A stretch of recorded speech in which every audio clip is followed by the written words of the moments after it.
बहुत समय पहले की बात है। एक गांव में एक लकड़हारा रहता था। वह अपनी आजीविका के लिए दिन भर जंगल से लकड़ी काटता था और रोज शाम को पास के एक बाजार में जाकर बेचता था।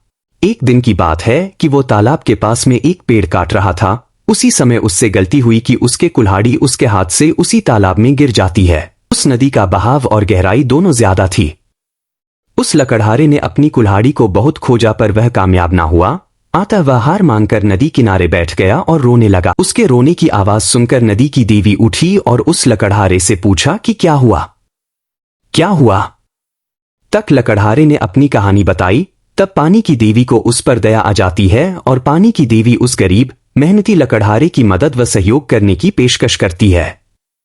फिर क्या था, वह नदी की देवी उसकी मदद के लिए एकदम से गायब हो गई और नदी के अंदर से एक सोने की कुल्हाड़ी लेकर प्रकट होती है और उस गरीब लकड़हारे से पूछती है कि क्या यह सोने की कुल्हाड़ी उसकी है। लकड़हारा इस पर उत्तर देते हुए कहता है कि नहीं, मैं तो गरीब आदमी हूं, इसलिए यह मेरे नहीं है।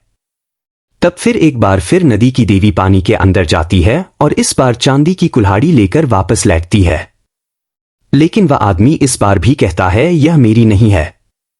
इतने के बाद उस नदी की देवी एक बार फिर पानी में गायब हो जाती है और इस बाद एक लोहे की कुल्हाड़ी लेकर वापस आती है। तभी वो गरीब लकड़हारा खुश होकर कहता है कि यह उसकी ही कुल्हाड़ी है। जिस पर नदी की देवी उस गरीब लकड़हारे पर खुश होकर वह सोने और चांदी दोनों कुल्हाड़ियों को उसको उपहार स्वरूप दे देती है।